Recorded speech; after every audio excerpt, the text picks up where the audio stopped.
혹시 여러분들 올림픽이라든지 세계 선수권 대회를 TV에서 중계할 때가 있는데 그 중계하는 그 스포츠 중에 펜싱이라고 하는 종목이 있습니다. 펜싱. 예, 얇게 생긴 칼로 서로 겨루면서 상대방의 신체 어떤 부위를 먼저 찌르면 먼저 찌른 선수가 이제 점수를 따면서 승리를 하게 되는 것이죠. 근데 어떻게 이 칼로 먼저 찌른 것을 알 수가 있을까? 그렇죠. 요즘은 전자장비로 된 옷을 입어가지고 누가 먼저 찌르는지 전기적인 순간에 알 수 있는 거죠. 0.00001초의 차이도 빠른 사람 누군지를 알아낼 수 있다라고 하는 거예요. 근데 중요한 건요, 이 펜싱 경기는요, 요즘 생겨난 스포츠가 아닙니다. 중세 시대 때부터 있어 왔던 스포츠입니다. 그렇다고 한다면 중세 시대 때는요, 누가 먼저 찔러서 이겼는지를 어떻게 판가름했을까요? 눈에 잘 분간이 안 되거든요. 근데 이 중세 시대 때 이 펜싱 경기를 하면서 누가 이겼는지 승패를 구분하는 방법이 있었다라고 합니다. 그 승패를 구분하는 방법은요, 누가 찔렸는지는 찔린 사람이 알 수 있거든요. 그래서 먼저 이렇게 공격을 하면서 공격에 성공하면 투세라고 하는 외치는 소리가 들린다고 합니다. 이 소리는 찔렀다라고 하는, 투세라고 하는 말은 찔렀다라고 하는 말이 아니라 찔렸다라고 하는 뜻이라고 합니다. 찔렸다. 그러니까 투세라고 하는 소리가 나면은 누군가가 나 찔렸다라고 외치는 것이죠. 그러니까 실점한 사람이 손을 들고 나 찔렸습니다라는 걸 고백해야 승패가 갈리는 경기였다라고 하는 거예요. 참 신사적이죠. 보통 이기고 싶어서 자기가 찔려도 안 찔렸다고 말하고 싶을 겁니다. 그게 사람의 본성일 거예요. 그런데 중세 때부터 시작된 이 경기는 먼저 이렇게 공격을 하면서 투시라고 하는 소리가 들릴 때 나 찔렸다라고 누군가가 고백을 한다라고 하는 것이죠. 투시, 찔렸다라고 하는 외침. 실점한 사람이 자기의 실점을 인정하고 고백할 때 점수가 부여돼서 승패가 갈린다라고 하는 것이죠.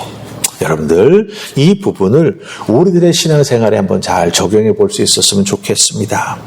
신앙생활에서 자기 자신의 허물이나 실수나 죄악을 고백하지 않으면, 즉 자기가 입 딱 닫고 있으면요, 어느 누구도 그 실수나 허물을 알지 못하지요.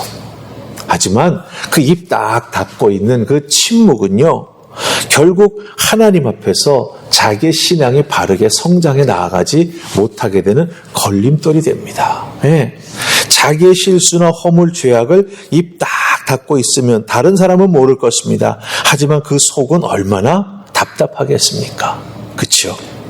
그런 속에 그 안타까운 모습이 있게 되니까 결국은 신앙이 바르게 성장하지 못하는 결과가 만들어지게 되고, 더군다나 더 큰 어려움은 무엇이냐? 하나님 앞에 그런 모습으로는 제대로 쓰임받지 못하는 신앙인이 된다라고 하는 것이죠.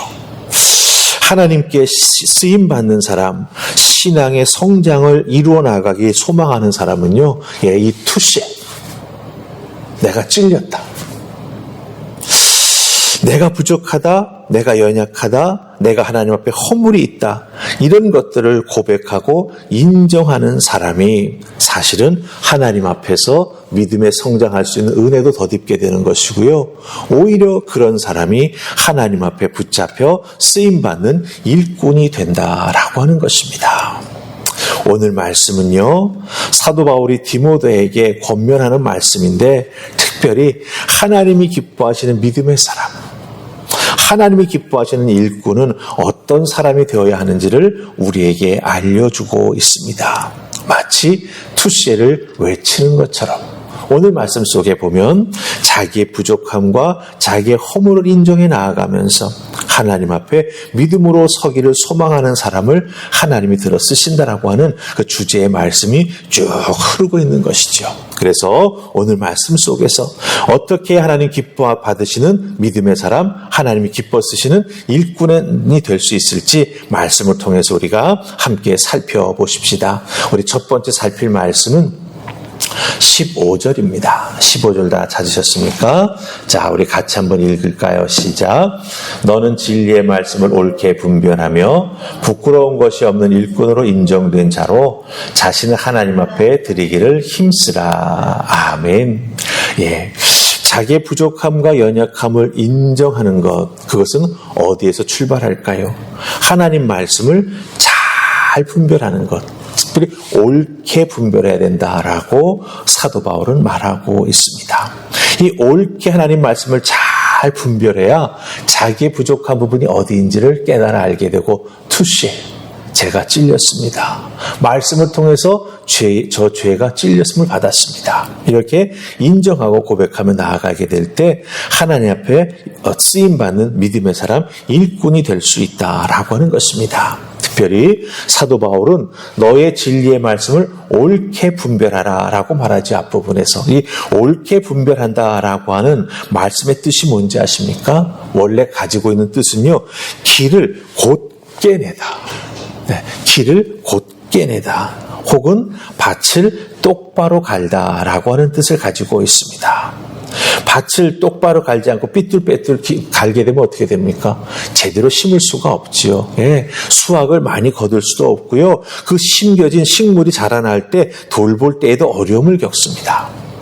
그렇기 때문에 옳게 분별하다라고 하는 말씀의 뜻은 길을 곧게 내다 혹은 밭을 똑바로 갈다라고 하는 뜻을 가지고 있습니다. 즉 말씀을 통해서 내 마음밭을 똑바로 갈아야, 옳게 갈아야, 곧게 갈아야 내가 어떤 믿음의 사람인지를 깨달아 알 수 있게 되는 것이고, 그 깨달아 안 걸 통해서 자기 자신을 고쳐 나아가고, 그렇죠?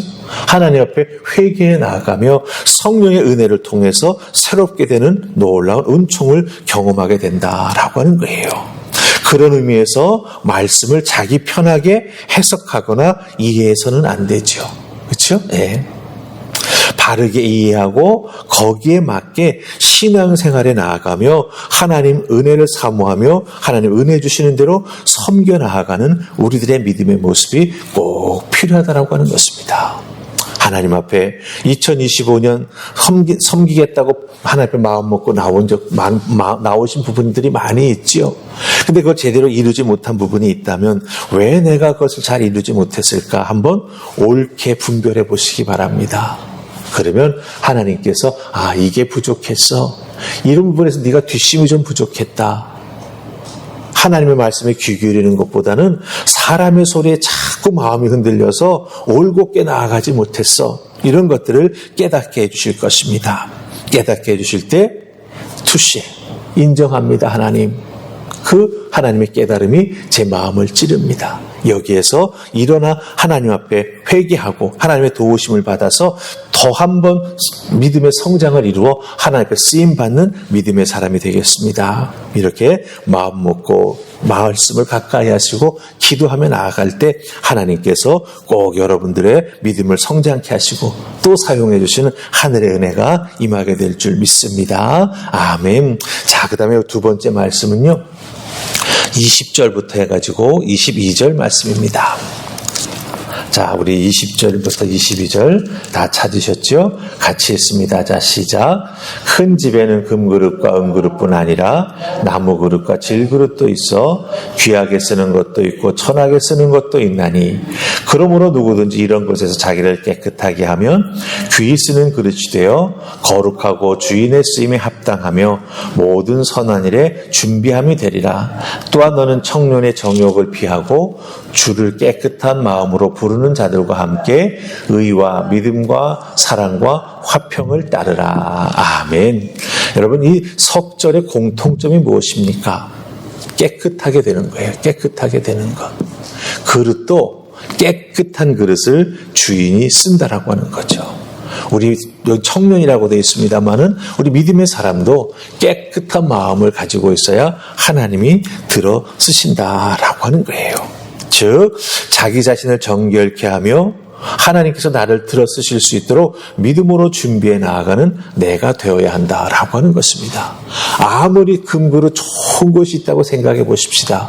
그 금그릇에 불결한 것들이 묻어 있다면 집어 쓸 수 있을까요? 아니죠.